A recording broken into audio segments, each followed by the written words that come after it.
Bonjour à toutes et à tous et bienvenue dans la Fabrique de l'information, le rendez-vous de France Culture consacré au décryptage du travail journalistique et à l'analyse des récits médiatiques. Et s'il y a bien un homme dans le monde qui impose son récit à chaque seconde et sur tous les canaux, de la télévision à la presse people, aux réseaux sociaux, c'est Donald Trump.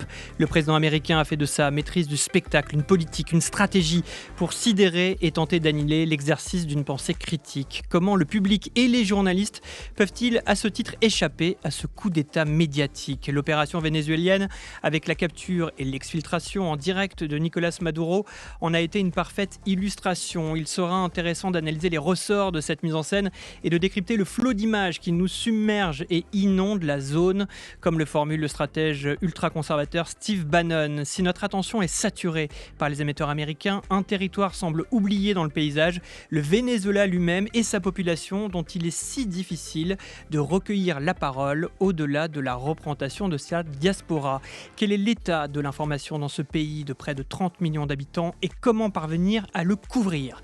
Il sera également intéressant d'analyser le rôle joué par la presse américaine dans cette démonstration de force trumpienne. A-t-elle encore l'envie ou les moyens d'être un garde-fou ? Voici les questions de ce nouvel épisode de la Fabrique de Paris à Washington. 4 invités pour y répondre.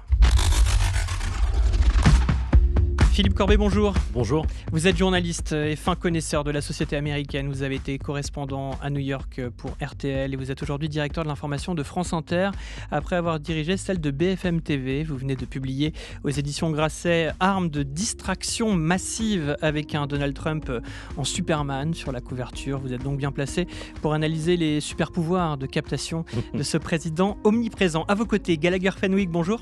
Bonjour François. Vous êtes journaliste et ancien correspondant à Jérusalem et Washington pour France 24. Vous êtes un spécialiste des questions internationales et je précise que vous connaissez bien l'Amérique de l'intérieur pour y être né. À distance, Sarah Rodriguez-Louette, bonjour. Bonjour. Vous êtes chercheuse en études américaines rattachée à l'université Sorbonne Nouvelle Paris 3 et spécialiste des stratégies médiatiques des groupes extrémistes identitaires.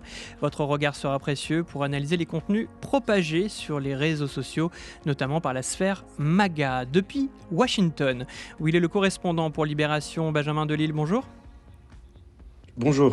Vous êtes en poste depuis la réélection de Donald Trump à Washington et vous avez été auparavant correspondant à Caracas pendant 2 ans, toujours pour le journal Libération. Votre connaissance du contexte vénézuélien sera fort utile. Enfin, une chronique de Courrier International, notre partenaire qui veille et traduit le meilleur de la presse étrangère. Avec vous, Mélanie Chenoir, bonjour. Bonjour. Vous allez vous intéresser à 2 pays. Oui, en particulier la Chine et le Danemark qui ont eu des réactions un peu surprenantes. On va découvrir ça dans quelques instants. Merci à toutes et tous, cher public, pour votre écoute et fidélité. Vous avez maintenant le programme complet de l'épisode 19 de la Fabrique de l'information. C'est parti.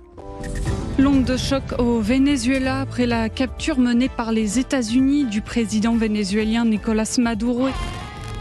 Sous mon commandement, les États-Unis ont conduit une opération militaire extraordinaire dans la capitale du Venezuela. L'opération a eu lieu dans l'obscurité. Les lumières de Caracas étaient éteintes. Ville obscure, ville mortelle. Mais Nicolás Maduro a été capturé avec son épouse. Menotté, humilié, filmé sur le tarmac d'un aéroport de l'État de New York, les premiers pas du prisonnier Nicolás Maduro sont hésitants. Un mot des images que l'on voit en direct, déjà déploiement de force très important, et toujours la DIA, en fait c'est une opération anti-drogue à la base. On l'a vu de toute façon depuis le début, la marine, l'armée de terre avec la Delta Force, l'armée de l'air, en fait toutes les composantes de l'armée, des armées et des agences fédérales américaines ont été mises à profit par Donald Trump. Il signifie à Nicolás Maduro sa mise en accusation pour narcoterrorisme, trafic de drogue et possession d'armes. Celui-ci choisit de plaider non coupable. Nous avons besoin du Groenland et nous nous en occuperons dans environ 2 mois. Parlons-en dans 20 jours. Après l'attaque au Venezuela et l'enlèvement de Nicolás Maduro, les menaces de Donald Trump envers le Groenland, qui appartient au Danemark, sont de plus en plus prises au sérieux. Et au lancement de cette émission, j'en ai même profité pour redonner une nouvelle identité à Gallagher Fenwick, dont le père est américain, mais qui n'est pas né aux États-Unis, même si il y a passé de nombreuses années, de nombreux mois, et qu'il y a travaillé. Voilà, c'est quand même la moindre des choses de rectifier pour éviter qu'une deepfake circule, surtout lorsqu'on va analyser les nombreuses fausses informations qui sont parfois reprises, elles, par la Maison-Blanche. Ça va faire de la super télé. Phrase de Donald Trump prononcée dans le bureau ovale face à Volodymyr Zelensky. C'est une des premières citation de votre livre, Philippe Corbet. Tout est déjà là finalement. Trump est né avec la télévision, il en connaît parfaitement les codes et ficelles. En quoi cette opération vénézuélienne a été pensée comme un spectacle de distraction massive? Alors, je ne voudrais pas dire que cette opération de capture d'un chef d'État, d'un dictateur étranger était d'abord une opération de distraction, mais dans la manière dont Donald Trump a construit cette opération ou s'est laissé d'une certaine manière guider par le récit que lui racontait Marco Rubio, qui l'a convaincu au fond au fil des mois à considérer Maduro non pas seulement comme le chef d'un État qu'il faudrait écarter, mais comme un narcotrafiquant. C'est ça le récit qu'a imposé Marco Rubio dans l'esprit de Donald Trump. Donald Trump a pensé en amont, pendant et après, à construire aussi le récit médiatique. Et j'étais frappé, j'étais ici à la Maison de la Radio samedi matin quand il y a eu cette opération. On cherchait à envoyer des envoyés spéciaux sur place. Enfin, vous voyez bien, on monte des éditions spéciales. Et jeté un œil quand même sur Fox News. Et vers 15h hors de Paris, donc 9h hors de New York et de Palm Beach, Donald Trump appelle Fox News, passe en direct dans la matinale de Fox News, au téléphone, comme il a fait des dizaines de fois comme président, mais même avant qu'il ne soit président. Et on l'a vu, et Gallagher l'a vu aussi certainement souvent, cette espèce de monologue quasiment ininterrompu, vaguement relancé de temps en temps par le journaliste de la matinale. Et c'est au fond une sorte de récit médiatique immédiat de l'homme le plus puissant du monde qui est d'une certaine manière auto-épaté par ce qu'il vient d'accomplir. Et donc, il raconte ça comme un film de... Alors, il disait, c'est comme une série télé, j'ai tout regardé, c'était comme une forteresse. C'était un mélange de série télé ou comme dans un jeu vidéo, d'une certaine manière. Et le récit, pour chez Trump, le récit est toujours au moins aussi important que l'action. Mais ça, c'est intéressant comme un jeu vidéo, Gallagher Fenwick, parce qu'on voit bien que Donald Trump alterne d'opposition à la fois de spectateur de son propre, finalement, narratif, et en même temps, bien sûr, l'acteur, puisqu'il se fait passer toujours comme étant celui qui a la main mise sur tout. Non, bien sûr, c'est fascinant. Il est acteur, spectateur, producteur, diffuseur. Et quand Philippe, à juste titre, disait il est auto-épaté, ce spectacle, c'est pour lui un miroir.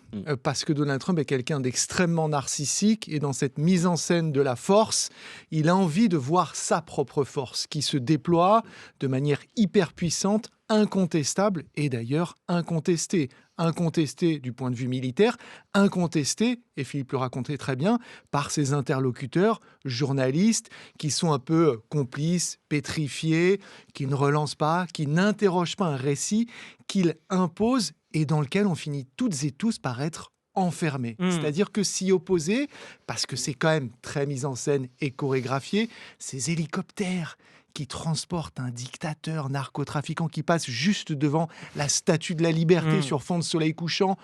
Si vous prenez le temps d'appuyer sur le bouton pause et de dire moi je m'y oppose, vous êtes contre ce qui est imposé, c'est-à-dire il y a des bons, il y a des méchants, il y a du beau, il y a du moche, donc vous êtes pour les méchants et pour le laid.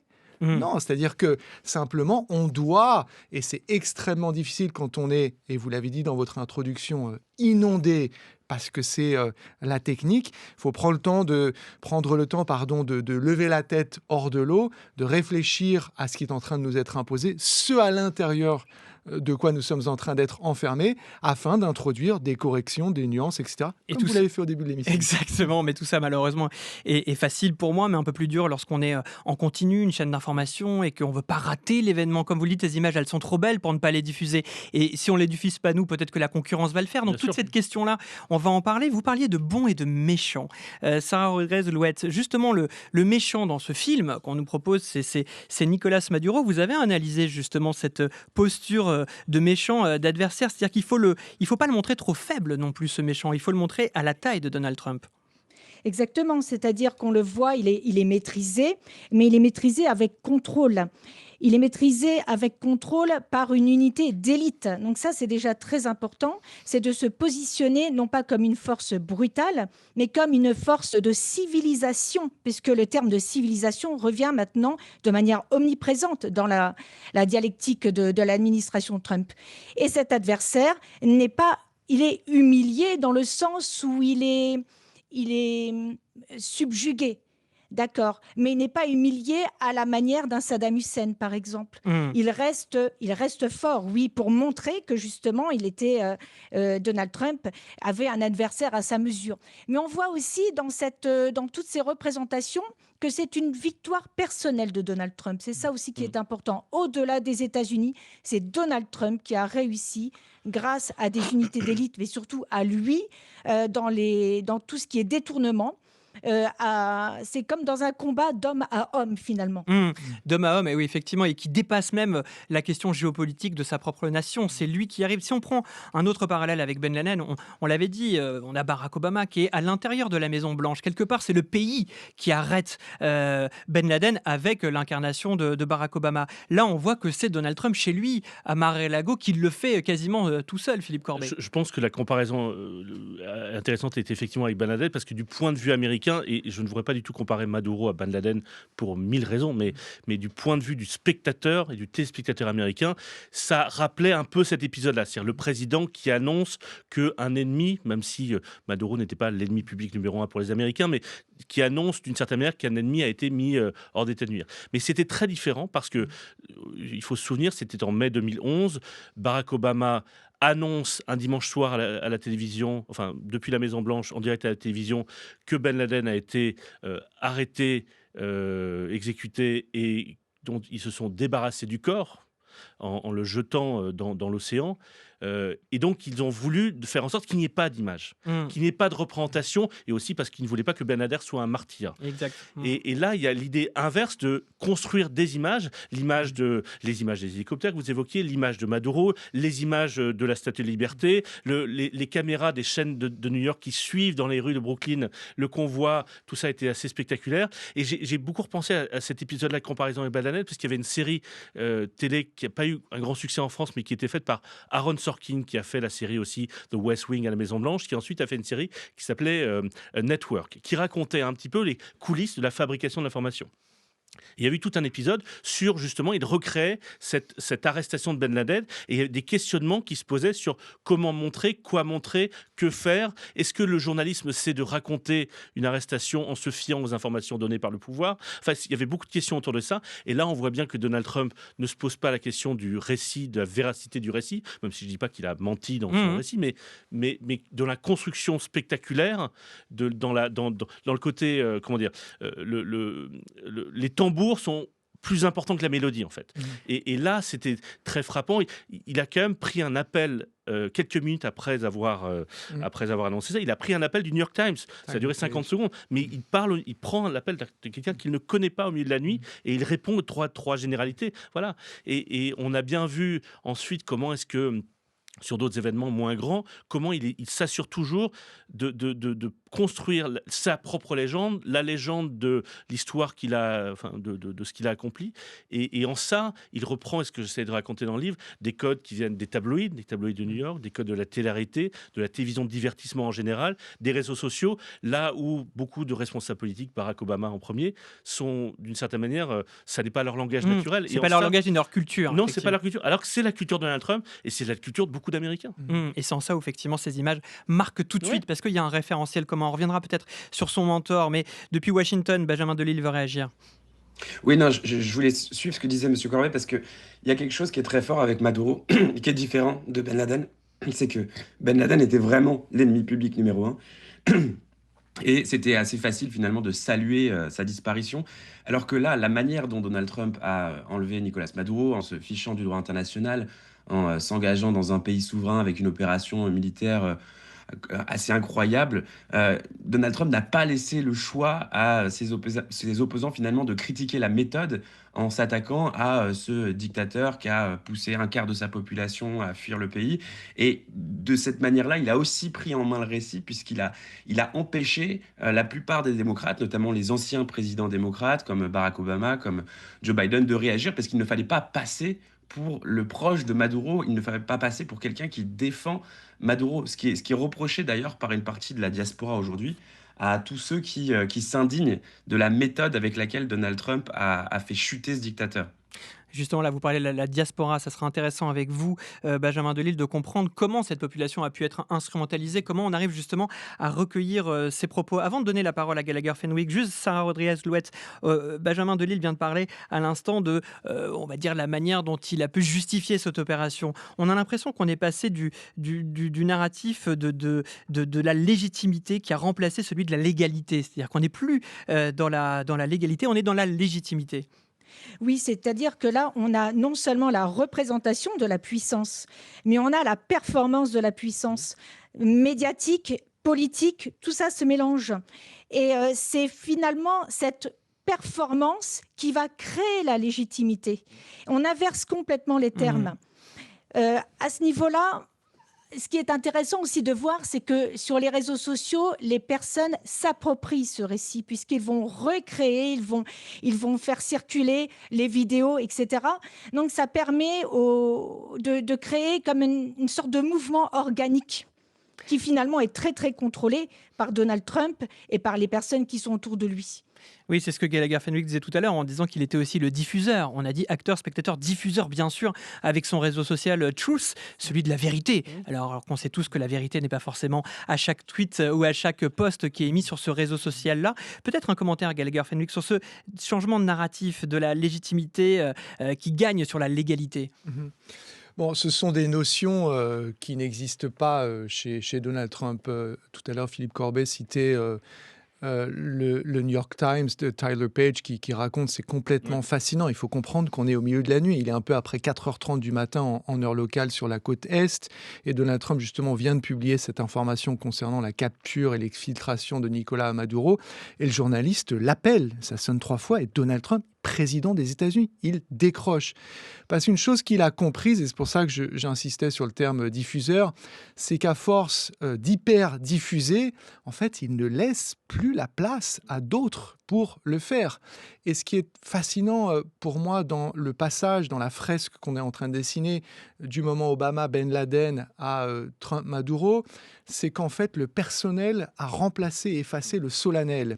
C'est-à-dire qu'il faut comprendre que le lieu joue aussi un rôle dans ce récit. On est à Mar-a-Lago, on est dans le salon d'un palais hispano-mauresque, mais c'est la maison de Donald Trump. Alors que Barack Obama, ça se passe de manière très protocolaire. Bien sûr. Voilà, les drapeaux, l'arrière-plan, toute cette scénographie joue un rôle qui met en scène la puissance fédérale, celle des États-Unis, dans un moment de l'histoire avec un grand H, alors que Donald Trump, en multipliant les coups, on est systématiquement face à des histoires avec des petits H qui s'enchaînent et qui l'utilisent encore une fois pour occuper de la surface. Et toujours pour citer le New York Times, là il vient d'accorder un grand entretien où il a cette phrase qui est folle, effrayante et dont on a peine à mesurer les conséquences.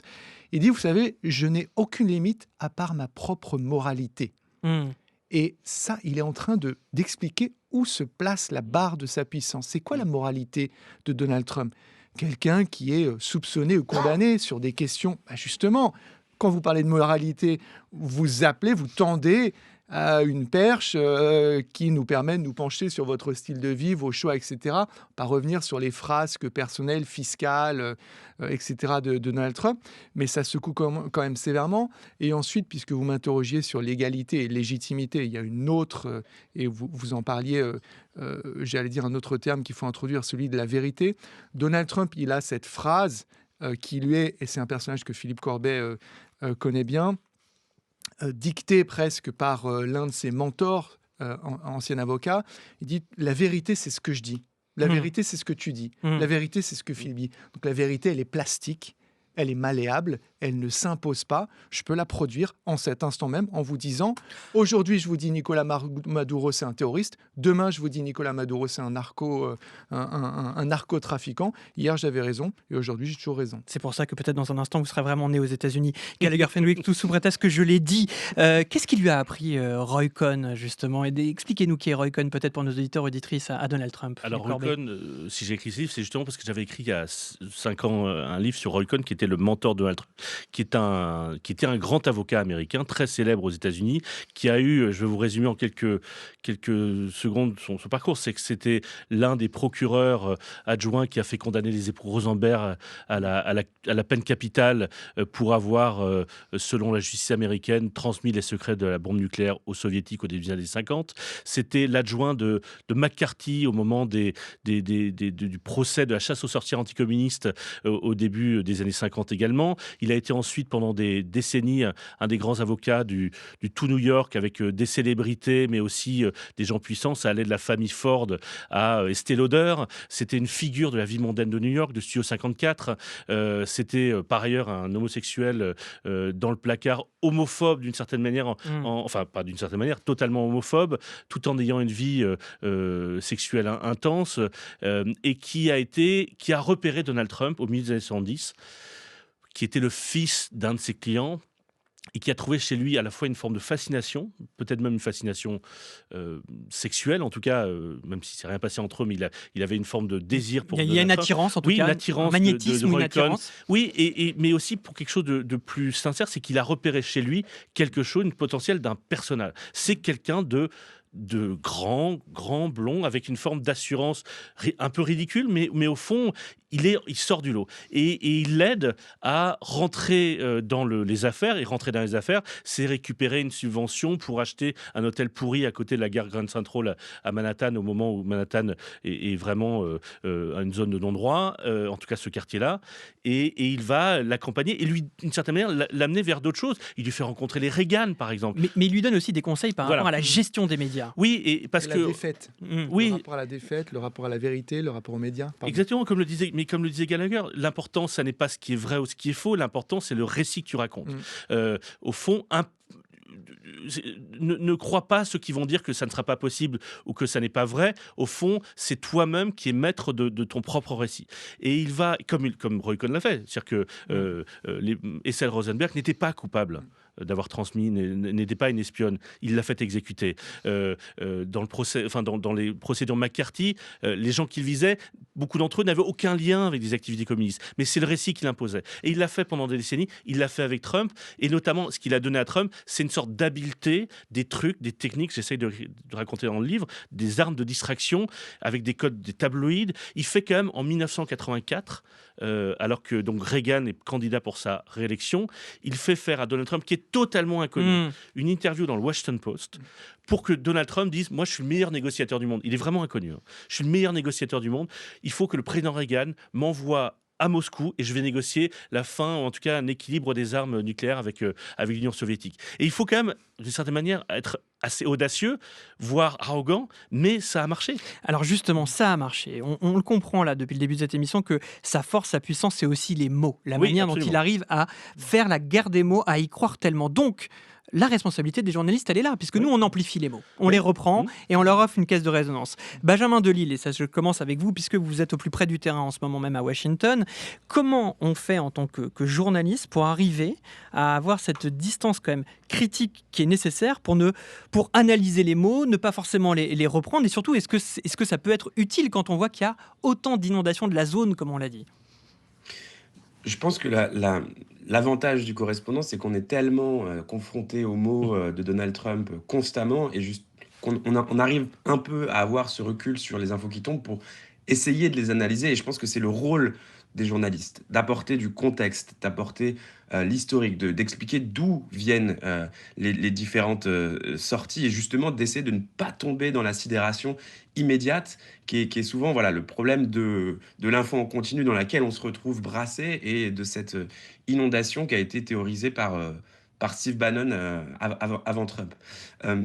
Donc, quand on est sur le terrain, on se retrouve obligé de faire des choix. On ne peut pas suivre absolument tout ce que raconte Trump. Et en fait, on a l'impression de courir un peu après l'actualité et d'arriver toujours juste après avec une analyse qui va être un petit peu plus, qui va apporter un peu de recul, qui va essayer justement de donner les origines d'une actualité. Par exemple, c'est quelque chose qu'on n'a pas beaucoup lu, beaucoup vu, vous l'avez dit en ouverture, mais toute cette dynamique autour du Venezuela, elle vient aussi de l'obsession d'un autre homme, pas Donald Trump, mais de Marco Rubio, qui rêve, en tant que fils d'exilé cubain, de faire tomber Maduro et le régime chaviste, puisqu'il pense qu'au travers du régime chaviste, c'est Cuba qui tombe ensuite. Et donc, c'est finalement la vengeance ultime, la vengeance de ses parents qui ont dû s'exiler. Enfin, il y a quelque chose de très personnel là-dedans. Et c'est ce qui est extrêmement dur avec la nouvelle administration Trump, c'est qu'il s'est entouré de gens qui fonctionnent aussi sur la vengeance, sur le ressentiment, qui ont des lubies. On peut parler de la lubie de Stephen Miller, son conseiller à l'immigration, qui est justement l'artisan de toute cette politique ultra-violente avec les raids de la police migratoire contre les migrants sans papier et parfois contre certaines personnes qui ont des papiers. On peut parler aussi de la lubie de Roosevelt, qui est un peu l'artisan de la destruction de l'État fédéral. Et voilà, en fait, on se retrouve constamment à devoir arriver un tout petit peu après, avec un petit peu après les urgents de l'AFP aussi, qui vont toujours rebondir, et c'est leur rôle, sur les phrases choc de Donald Trump, pour apporter un petit peu de lumière, apporter un petit peu de contexte, et essayer de rendre ça plus intelligible pour les lecteurs. Intéressant que vous parliez justement de lui, parce qu'on revient à la question de la personnalisation de la politique. Quand il dit, et vous l'avez dit, Gallagher Fenwick, ma limite, c'est ma simple morale. On a l'impression qu'on est juste dans des affaires d'individus, d'hommes qui ont en plus des égos surdimensionnés, et non pas dans les affaires du monde. On parle quand même d'événements qui ont des répercussions mondiales. Juste Gallagher Fenwick, on a parlé justement de la limite de ces médias qui doivent prendre ou ne pas prendre ce récit qui leur est proposé à portée de main, un récit hollywoodien. Il y a peut-être aussi une responsabilité du spectateur. Enfin, le spectateur, il devient aussi malgré lui une sorte de complice de ce récit-là. En le regardant, est-ce que le spectateur a aussi un rôle à jouer ?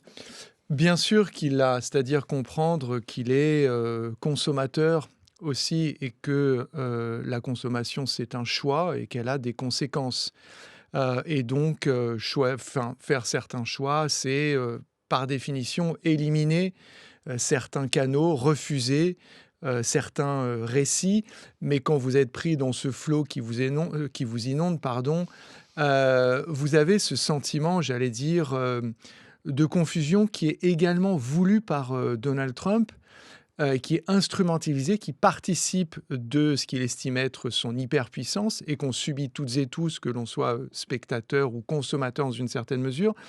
Et je trouve assez génial l'expression, la phrase qui est utilisée par Roberto Saviano dans le Courrier international justement de cette semaine. Je ne sais pas si vous l'avez vu, il est journaliste d'investigation pour Corriere della Sera. Et il a cette phrase fantastique, je crois qu'il met vraiment le doigt sur quelque chose. Il dit, et je cite, « La véritable force politique de Donald Trump n'est pas la brutalité, ni le populisme, ni l'isolationnisme, c'est l'incohérence. » Parce que, précise Saviano, la cohérence oblige la politique à une vérification constante des faits, des promesses, des conséquences. L'incohérence, au contraire, libère le pouvoir de toute responsabilité. Il, Donald Trump, ne doit rien prouver, car il ne demande pas de consentement rationnel, mais une confiance personnelle. Faites confiance au patron, pas aux institutions.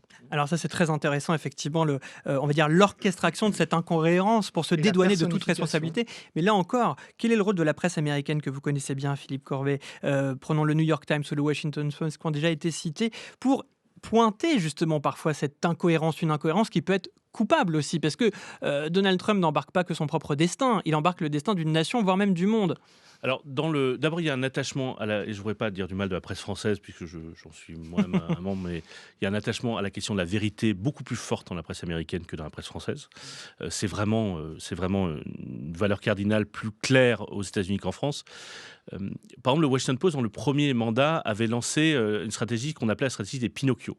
C'est qu'au fond, il donnait un peu comme Télérama, mais des petits visages pour qualifier les films plus ou moins bons. Il y avait des Pinocchio avec plus ou moins de Pinocchio pour qualifier les mensonges de Trump. Il n'y avait pas que Trump, mais c'était lui qui en faisait le plus. À quoi ça a servi ? Mais vraiment, à quoi ça a servi? C'était du bon journalisme. C'était un travail de fait. Il y avait un monsieur qui s'appelait Monsieur Kessler qui faisait ça, qui était incroyablement solide. Est-ce que ça a eu un impact d'une manière ou d'une autre sur... est-ce que ça a éclairé les Américains, les électeurs américains? Probablement très très peu. Bon, il se trouve que le Washington Post a beaucoup baissé parce qu'il y a une reprise en main par Bezos et que beaucoup de bons journalistes sont partis, dont ce monsieur-là. On a fait une émission d'ailleurs sur les caricaturistes de presse dans la fabrique de l'information aux États-Unis, qui sont aussi un signal de la liberté qui est de plus en plus compromise. Mais le New York Times, c'est un journal formidable, c'est le meilleur journal du monde. Beaucoup de journaux, le Wall Street Journal, qui est un journal conservateur qui appartient à Murdoch, fait un boulot formidable de couverture de l'administration Trump, sort beaucoup d'infos, y compris embarrassantes. Trump réclame des milliards de dollars. Mais pour Gallagher l'évoquait tout à l'heure, il faut revenir à ce que disait Steve Bannon dans le premier mandat, la stratégie. Il disait, Steve Bannon, les vrais ennemis, ce ne sont pas les démocrates, ce sont les médias.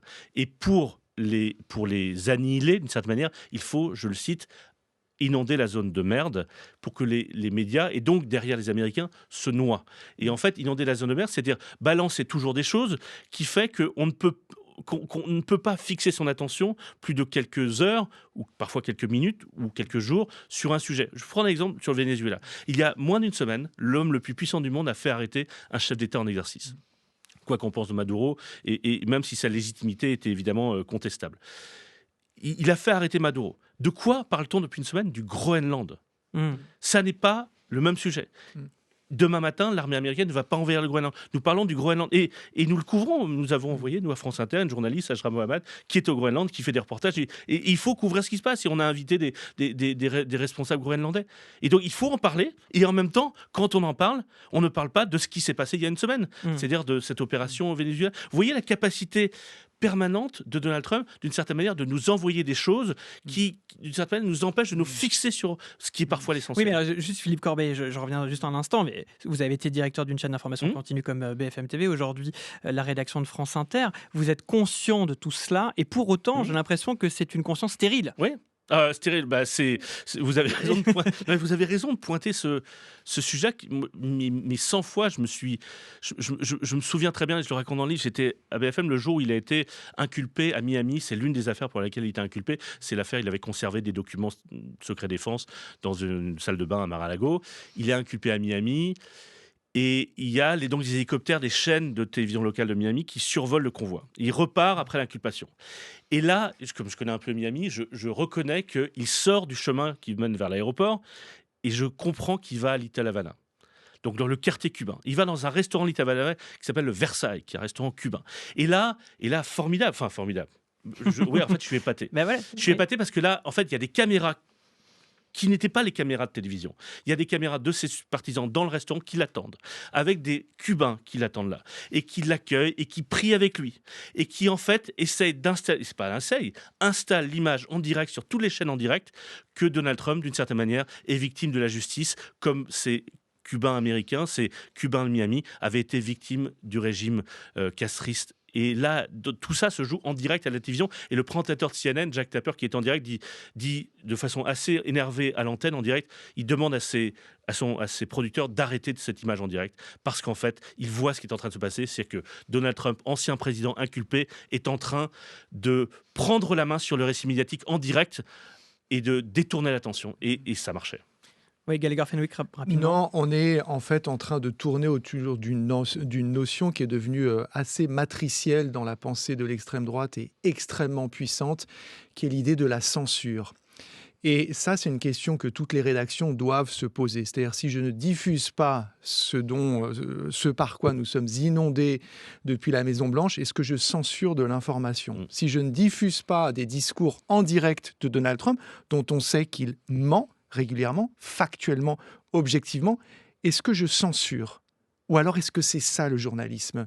C'est-à-dire de faire des choix et donc de se priver parfois d'une parole parce qu'on ne peut pas contextualiser en direct. Si on ouvre notre micro et qu'on confie un espace, qu'on sanctuarise un espace à l'intérieur duquel on laisse le président s'exprimer sans contradiction. Est-ce que c'est ça du journalisme ? Est-ce qu'à l'inverse, si je ne le fais pas, que j'attends qu'il ait parlé et que derrière, je choisis des morceaux et j'explique ça c'est vrai, soit c'est faux, d'abord je m'érige en liberté, des vérités et des mensonges. Et ensuite, certains vont vous dire, mais vous censurez parce que vous êtes un média. Donc vous êtes de gauche. Est-ce que vous faisiez la même chose avec Barack Obama? Barack Obama a menti sur Guantanamo, sur l'utilisation des drones, sur le nombre d'expulsions qu'il a pratiquées. Donc il y a toujours ce piège du deux poids deux mesures. Et juste une toute dernière chose, quand on parle des médias, de qui est-ce que vous êtes en train de parler? Comment vous définissez ce terme aujourd'hui? Vous imaginez le spectre? Il y a des gens qui n'ont jamais écouté France Culture, qui ont d'autres sources d'informations. Peut-être que moi, je n'ai jamais écouté. Et donc, quand vous dites médias, vous n'entendez pas la même chose que ces personnes. Et je pense, on citait le Wall Street Journal, le Washington Post, etc. Aujourd'hui, certains de ceux que j'écoute, qui font un travail, à mon sens éditorial, formidable, sont des comiques qui bossent tard le soir et qui font des émissions sur un ton un peu, j'allais dire, léger, mais qui sont parmi les derniers à dire des choses très dures, très vraies, et avec des conséquences énormes pour la démocratie, je crois, américaine. Yeah, still skeptical.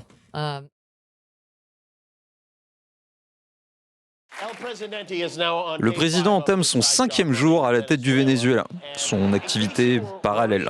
Et si vous craignez qu'il s'agisse d'une tentative flagrante de s'enrichir, le président Trump tient à vous informer. Il a écrit « J'ai le plaisir d'annoncer que les autorités intérimaires vénézuéliennes vont livrer entre 30 et 50 millions de barils de pétrole de haute qualité, sous sanction, aux États-Unis d'Amérique.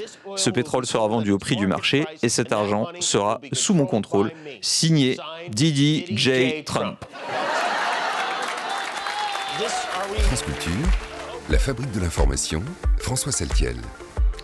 La transition était trop belle, Gaël Garfenkvik, pour ne pas entendre justement un comique Jimmy Kimmel.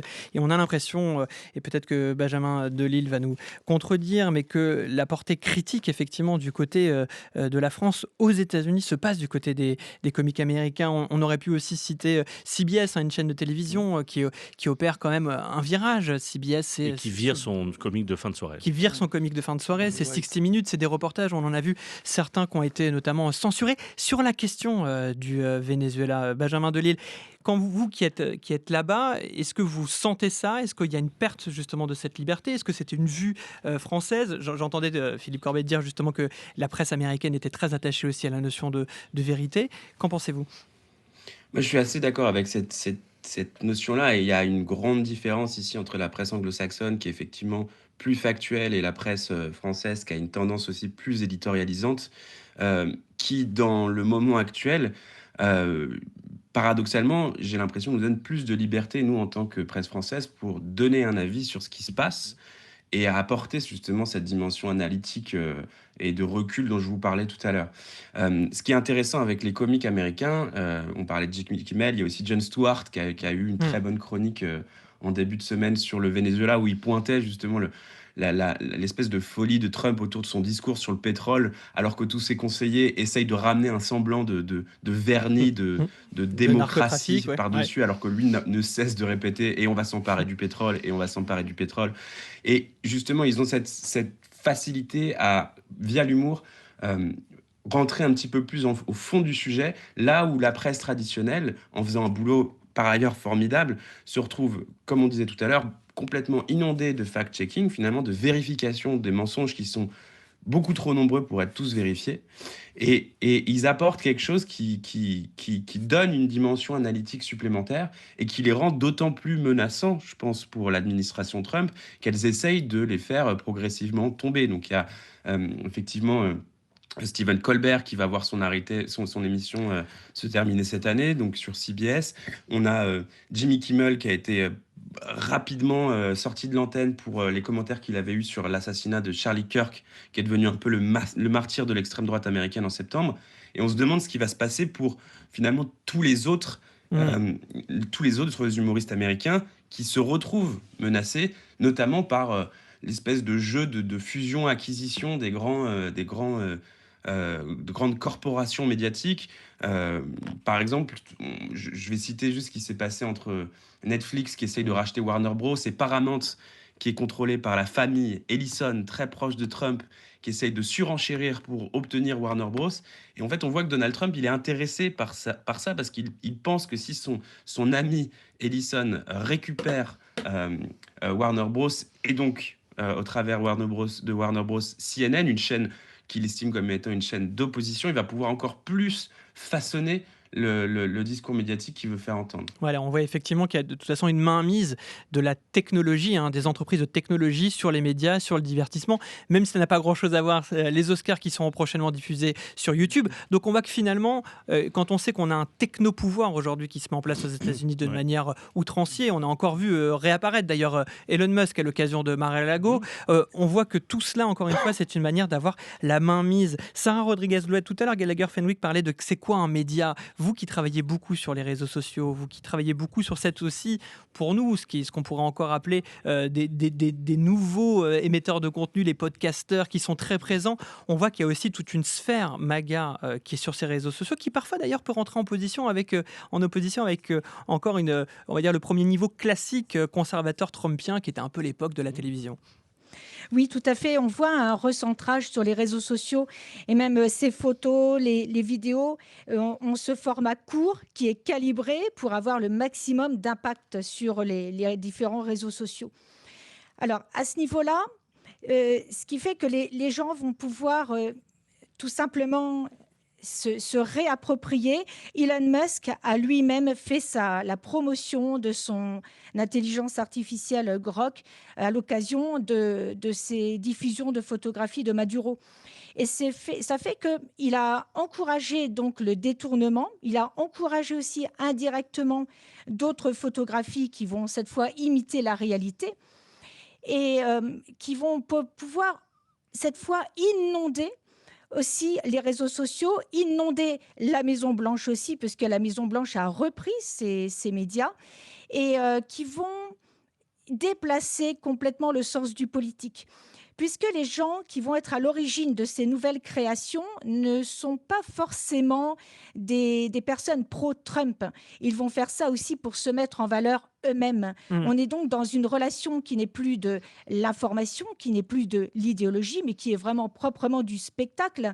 On est dans la transaction ici, puisque le but, c'est de la monétisation, la visibilité de personnes individuelles qui veulent saisir ce moment pour eux-mêmes se mettre en valeur.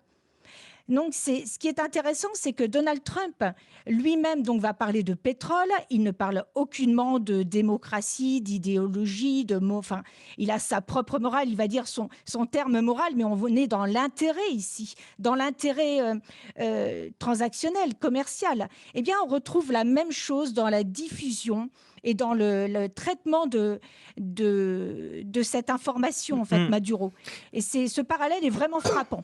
Oui, vous avez raison de parler de failles narcissiques, puisqu'on sait très bien que c'est comme ça que les réseaux sociaux fonctionnent. Et c'est intéressant de voir qu'on peut reprendre justement ces contenus-là, pas forcément parce qu'on embrasse l'idéologie, juste parce que ce sont des leviers intéressants justement pour combler notre propre narcissisme.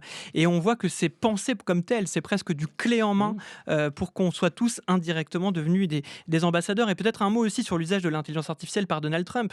C'est-à-dire que vous avez parlé de fake news qui sont relayées par le compte de la Maison-Blanche, mais lui a été le premier aussi à utiliser l'intelligence artificielle. On parle depuis tout à l'heure sur inonder. On se rappelle de son montage où il était dans un avion en train de littéralement inonder la population qui manifestait contre lui il y a quelques mois. Pour les manifestations No Kings, oui. Exactement. Mais c'est-à-dire que l'IA est aussi il en fait un usage complètement décomplexé. Là encore, ce qui compte, ce n'est pas la vérité. Oui, et puis un usage ludique, parce qu'il crée du divertissement. C'est la stratégie de mémification, c'est-à-dire les mèmes, les memes, c'est-à-dire ces images plus ou moins fines, enfin en tout cas plus ou moins parfois grossières, créées, y compris par des gens qui ne sont pas dans l'équipe Trump ou par Trump lui-même, mais par des soutiens, des gens qui plaisantent et qui créent des petites vidéos sur TikTok ou sur Twitter, et qui sont, si elles sont efficaces, drôles, relayées, et parfois relayées par le président lui-même. C'est aussi pour ça que je mets en couverture une image de Trump en Superman, enfin en Super Trump, puisqu'il a beaucoup joué à travers ces codes-là des super-héros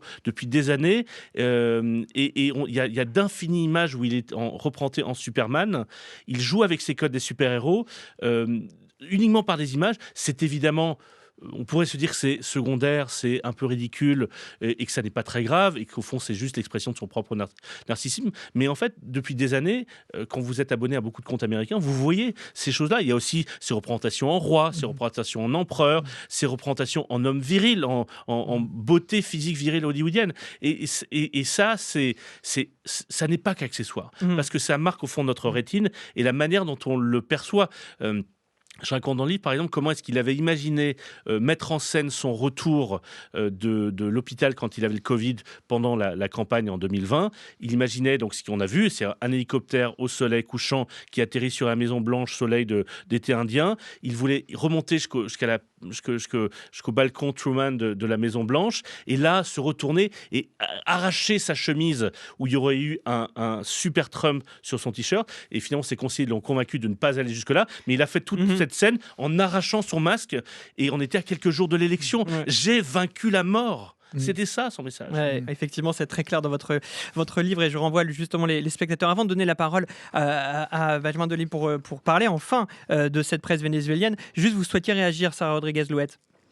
Oui, c'est-à-dire qu'ici, le public n'est plus seulement spectateur, il est producteur lui-même. Absolument. Donc on atteint une nouvelle étape dans la fabrique du consentement.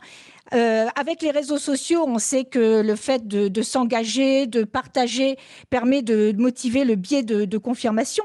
Mais ici, étant donné que c'est produit, ça permet de créer donc une nouvelle réalité soi-même, et en même temps d'être toujours dans cette logique, non plus d'engagement civique, non plus d'engagement politique, mais vraiment dans l'engagement du plaisir, de l'éphémère, du spectacle, du divertissement. Et cette transition de l'engagement, cette post-idéologie, pour arriver justement à cette mise en place de l'ego, cette mise en place de l'émotion, est très inquiétante du point de vue démocratique. Et c'est ce qui permet d'aboutir finalement ce processus de Donald Trump, d'inonder l'attention, de prendre le temps de cerveau disponible, comme on dit. Là, on arrive à une nouvelle étape avec cette intelligence artificielle. Et tout ce traitement Maduro, finalement, encouragé par Elon Musk très, très largement, légitime non seulement un nouveau cadre moral, entre guillemets, ou immoral, mais ça légitime aussi, finalement, l'intelligence artificielle aussi sur les réseaux. Exactement, cette intelligence artificielle qui a été largement employée pour instrumentaliser la population vénézuélienne, lui faire dire à peu près tout et son contraire. Et là, on voit, Benjamin Delille, je le rappelle, vous avez été 2 ans correspondant à Caracas pour Libération. La difficulté aujourd'hui, même des médias français, de se dire, de savoir qu'est-ce qui se passe là-bas. Est-ce que vous pouvez nous faire un état justement des médias présents au Venezuela, de la liberté ou non des journalistes? Qu'en est-il? Alors, si on prend juste la presse française, typiquement, en ce moment, il y a une correspondante permanente qui est la correspondante de RFI France 24. Sur place, francophone, elle est la seule à avoir eu un visa permanent, au même titre que quand j'y étais entre 2018 et 2020, j'étais le seul francophone. Et vous avez tout un tas d'équipes qui ont été envoyées, notamment en Colombie, pour tenter de passer la frontière. Beaucoup qui ont essayé de la passer, qui généralement n'ont pas passé tellement plus d'une journée, si ce n'est quelques heures avant d'être intercepté et expulsé, parce que le Venezuela ne donne pas de visa en ce moment à la presse étrangère pour venir couvrir ce qui s'y passe. Et il y a une longue tradition d'opacité sur justement les visas presse, puisque au même titre que Donald Trump essaie de contrôler le récit aux États-Unis, très longtemps avant lui, Chavez puis Maduro ont imposé leur récit médiatique au Venezuela de manière très dure. Donc, il s'agit d'un contrôle total des visas étrangers qui généralement se libèrent qu'au moment des élections, parce que vu qu'ils contrôlaient le récit à ce moment-là, ils voulaient justement montrer l'espèce de toute puissance du régime bolivarien qui remportait année après année les élections, voire les volets, comme ce fut le cas en 2024, en juillet 2024.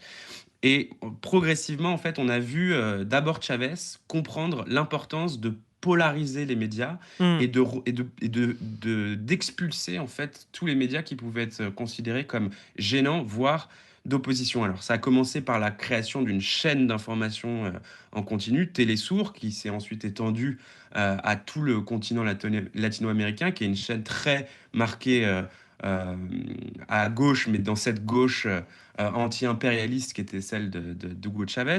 Et ensuite, ils ont juste essayé de mettre des bâtons dans les roues de tous les médias qui ne se soumettaient pas à leur narratif, soit en plaçant à leur tête des caciques du régime qui finalement ont restructuré les médias, comme ce fut le cas par exemple d'El Universal, qui est un des grands quotidiens vénézuéliens, ou alors en privant d'autres grands médias de toutes leurs ressources, soit en coupant pour des raisons obscures leur signal quand il s'agit de télévision, soit en les empêchant d'imprimer leur journal, comme Vous parliez du papier, justement. Qui est un peu le Monde vénézuélien. Vous parliez justement de la manière dont il a mis la main sur le papier, qui était très intéressant.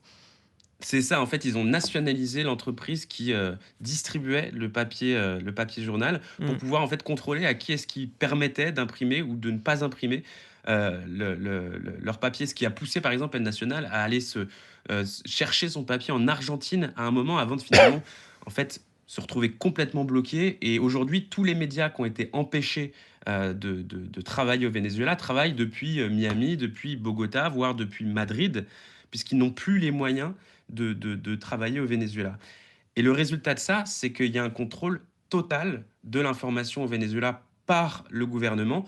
Et là, c'est marrant parce qu'on peut faire un parallèle entre la parole de Maduro et la parole de Trump. Trump inonde l'information américaine, là où Maduro, en fait, est était le seul à pouvoir parler dans les médias. Un journal télévisuel de VTV, la chaîne publique d'État, c'est le journaliste qui, en fait, lance Maduro et donc sur tel ou tel sujet en prenant des conférences de presse, voire en l'appelant directement, et ensuite qui termine son journal pour finalement lancer une émission qui est présentée par un des ministres de Maduro, notamment le ministre de l'Intérieur, qui a une émission hebdomadaire qui dure des heures. Et donc ils ont aussi compris cette nécessité d'avoir un contrôle total, et donc la population vénézuélienne n'a aucune autre information radio, télévisuelle ou écrite que celle qui est proposée par le gouvernement. Pour s'informer, elle est obligée de passer soit par des VPN pour changer la localisation pour pouvoir justement avoir accès à des médias, ou évidemment aller sur les réseaux sociaux avec toutes les problématiques de détournement et de confusion que nous venons d'évoquer. On poursuit avec vous, Mélanie Chenouard de Courrier International, pour aller voir ce qui se passe un peu dans d'autres pays par rapport à ce choc mondial. Quelles sont les réactions les plus inattendues que vous avez relevées dans la presse étrangère ? Alors, après l'effet de sidération auquel personne n'a échappé, les journalistes, éditorialistes et chroniqueurs du monde entier ont réfléchi au message envoyé par Trump aux autres dirigeants des grandes puissances, notamment, en particulier la Chine et la Russie. Dès le lendemain de l'opération, Masha Gessen, qui est une plume renommée, écrivait par exemple dans les pages opinion du New York Times que si Trump s'autorise à prendre le contrôle du Venezuela et pourquoi pas ensuite du Groenland, de Cuba ou de la Colombie, alors, je cite, « Cela permettra à Poutine de s'emparer d'autant de territoires qu'il le souhaite en Europe, tandis que Xi Jinping peut assurément s'emparer de Taïwan. » Alors ça, c'est une lecture intéressante de cette loi du plus fort. Et pourtant, du côté des principaux intéressés, les réactions dans la presse ont été plus mesurées et plus complexes que ce qu'on aurait pu imaginer. En Chine, par exemple, le Global Times, qui est le porte-voix du Parti communiste chinois et qui propose donc une version anglophone de ses articles à destination de l'étranger, condamne vivement l'opération. Donc, je vais vous lire un passage de l'article d'opinion que Courrier International a traduit et qui a de quoi surprendre. On lit « Imaginez un peu, si une grande puissance peut, sur la base de sa seule force, contourner toutes les règles et recourir à la violence armée contre un autre pays, quelle nation peut alors réellement assurer sa sécurité ?» Alors, comment on explique qu'un journal chinois proche du pouvoir s'insurge de cette manière alors qu'on connaît les ambitions chinoises à propos de Taïwan notamment ? Eh bien, on peut rappeler déjà que le pouvoir chinois ne considère pas Taïwan comme un État. Plus fermement que jamais, la Chine prône même la politique dite d'une seule Chine, c'est-à-dire de réunification avec l'île sur laquelle elle revendique sa souveraineté. Donc, en jouant sur les mots, le Global Times pourrait condamner l'opération au Venezuela d'une main et de l'autre justifier simultanément une opération militaire chinoise à Taïwan, même si c'est un peu un jeu d'équilibriste. Ensuite, la Chine défend ici ses intérêts économiques. Le Venezuela était l'un de ses partenaires privilégiés en Amérique latine. Idem pour la Russie d'ailleurs, qui est restée elle aussi plutôt sur la réserve. Et enfin, la dernière chose, c'est que pour le Global Times, la véritable ennemie, c'est ce que le média chinois appelle l'hégémonie américaine. Plus Washington étend sa sphère d'influence, plus il sera difficile pour Pékin, évidemment, d'augmenter sa part du gâteau, notamment à Taïwan, où il est difficile de prédire quelle serait la réaction de Trump en cas d'invasion chinoise. Alors l'autre territoire convoité dont on parle beaucoup pour finir ces jours-ci, Mélanie, c'est le Groenland. Vu les déclarations répétées de Donald Trump, on imagine que ça provoque pas mal de réactions dans la presse danoise. Oui, alors on suit ça de très près grâce au travail de notre journaliste spécialiste de la Scandinavie, Antoine Jacob. Et il y a cet aspect que moi je trouve particulièrement intéressant, c'est que les journaux du Danemark se retrouvent dans la position invraisemblable de devoir se justifier. Dimanche dernier, à bord de l'avion présidentiel, Trump s'est moqué, je cite, « Savez-vous ce que le Danemark a fait récemment pour augmenter la sécurité au Groenland ? Ils ont ajouté un traîneau à chiens. » Et il en conclut donc que le Groenland doit devenir américain au nom de la sécurité nationale parce que, selon lui, plein de navires chinois et russes rôdent au large. Donc face à cela, le grand quotidien danois Politiken a voulu rectifier et rappeler la chose suivante. Les États-Unis ont eux-mêmes réduit leurs efforts au Groenland en fermant une base militaire après l'autre et en rapatriant des milliers de soldats. Donc, en somme, ce que font remarquer les journaux danois, à l'unisson d'ailleurs de la première ministre Mette Frederiksen, c'est que si les États-Unis étaient vraiment inquiets de la sécurité au Groenland, ils auraient tout à fait pu et même dû y remédier par eux-mêmes. Et quoi qu'il en soit, cet argument sécuritaire risque d'être vite oublié, tout comme celui du narcotrafic au Venezuela. Et en attendant, les menaces de Trump ont déjà des conséquences concrètes. En fait, elles créent des dissensions. À Nuuk, la capitale du Groenland, des accusations de néocolonialisme refont surface à l'égard du royaume danois. Le parti indépendantiste Nalerak a même proposé de mener un dialogue direct avec Washington, sans les autorités danoises donc. Trump, ce que ça signifie, c'est qu'il a déjà réussi une première étape, diviser pour mieux régner. Merci beaucoup Mélanie. Je une chronique à retrouver sur le site de Radio France et également chez Courrier International. Une réaction peut-être Gallagher Fenwick avec ce qu'on vient d'entendre, encore une fois, toujours cette même stratégie. Celle de diviser et distraire également. Et depuis tout à l'heure, on a alterné, on a mélangé, je crois, les termes distraction et divertissement. Et ça me faisait réagir parce que ce sont deux notions qui, à mon sens, ne sont pas synonymes. En fait, la distraction, elle détourne, le divertissement, il détend. La distraction, elle est subie, le divertissement, il est choisi. Donald Trump utilise la distraction pour justement occuper de l'espace, produire de la désinformation ou de la mésinformation. On peut tout à fait s'informer en étant diverti. Tout à l'heure, Benjamin Delille, depuis Washington, parlait de ce formidable travail qui est fait par Jon Stewart et d'autres sur les parallèles entre l'Irak 2003 et le Venezuela. À l'époque, le fait qu'il faisait au moins semblant d'être là-bas pour la démocratie, mais qu'aujourd'hui ça a disparu, on est totalement sur le pétrole. Et du côté de la distraction et donc de Donald Trump, il y a, je pense que vous la connaissez, cette loi qui me vient souvent à l'esprit, en écho à cette idée d'inonder la zone avec, je cite, de la merde, comme le disait Bannon, c'est la loi de Brandolini, cet informaticien italien qui a théorisé la chose suivante, c'est très simple. En fait, la quantité d'énergie que vous déployez pour produire une connerie, un mensonge, de la désinformation, est très largement inférieure à celle qui est nécessaire pour réfuter cette connerie. Donc vous inondez avec des mensonges, il y en aura qui seront viralisés, il y en aura qui passeront à la trappe, mais d'abord il faut que des autorités ou des entités se mettent face à cela, qu'elles recrutent, qu'elles aient un budget, qu'elles identifient, qu'elles réfutent, ce qui nécessite de faire un travail avec des sources et ensuite de le produire. Tout à l'heure, Philippe Corbet faisait référence au travail de Kessler dans Le Poste. Je vous le dis, en tant que consommateur et lecteur, ce sont des articles souvent qui sont chiant. Alors qu'écouter Donald Trump raconter n'importe quoi, ça ne vous informe pas, mais ça vous distrait. Oui, c'est la ça fascination ne vous détend pas, en revanche. C'est la fascination dont on parlait. Et c'est dans cela, c'est pas dans cette émission, malheureusement, qu'on arrivera tout de suite à trouver les solutions pour s'émanciper de ces recettes, de ces ficelles qui sont si bien martelées. Et vous l'avez raconté dans votre ouvrage, Philippe Corbet, vous remontez aux origines pour essayer de voir comment il a appris tout ça. Puisqu'on parlait du début de votre ouvrage, moi j'aimerais dire un mot sur la fin de cet ouvrage. On comprend, par un petit dialogue, je laisserai les lecteurs aller voir par eux-mêmes, qu'il y a une inquiétude auprès de gens que vous connaissez aux États-Unis. Ils veulent quitter les États-Unis de peur de ce régime devenu presque une dictature. Et on comprend à un moment donné que finalement, qui pourra empêcher Donald Trump de quitter le pouvoir quand bien même c'est la prochaine élection, il la perd. S'il perd cette prochaine élection. Moi, j'ai compris dans votre livre, en tout cas, que cette inquiétude était là, qu'on a finalement presque eu un demi-dictateur là qui a arrêté un dictateur. Mais si finalement il perd la prochaine élection, qui pourra vraiment l'empêcher de quitter le pouvoir ? C'est bien ça l'essentiel, c'est que pendant qu'il nous distrait, ou il distrait notre attention avec des choses diverses et variées, l'essentiel est là. C'est-à-dire qu'est-ce que le régime que connaissent aujourd'hui les États-Unis.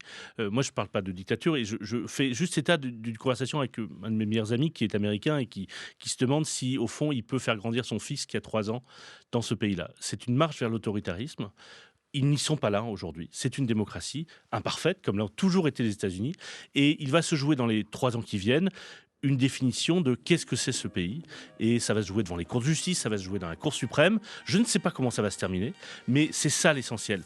Quels sont les pouvoirs constitutionnels du président des États-Unis quand Donald Trump est le président des États-Unis ? Et c'est ça la question qui devrait concentrer notre attention. Ce qui se passe dans la Cour de justice, tout le reste, finalement, je dirais pas, n'est pas accessoire. mais ça n'est pas l'essentiel. L'essentiel, c'est ça, quel est le régime politique de ce pays. Quel est le régime politique de ce pays? Quel est le régime politique maintenant au Venezuela aussi? On pourrait se poser cette question-là, parce que ça y est, il a fait un coup d'éclat, il est parti, puis ensuite ça continue, d'où l'intérêt de continuer à couvrir cette question-là et puis de prendre le temps, comme on a essayé de le faire cet après-midi, pour analyser cet homme qui maîtrise si bien les armes du spectacle et qui en fait même justement une arme de distraction massive. C'est le titre de votre ouvrage, Philippe Corbet. Je vous remercie. Gallagher Fenwick, on peut continuer à vous voir, à vous entendre, notamment sur LCI, dans de nombreux plateaux. Sarah Rodriguez-Louette, on peut toujours poursuivre justement la lecture de vos travaux. Et puis Benjamin Delille, suivre vos reportages qui sont conçus directement depuis Washington dans les pages de Libération. Je remercie à la réalisation de cette émission Sorge Leroy et à la préparation, comme d'habitude, Joséphine Reinhardt.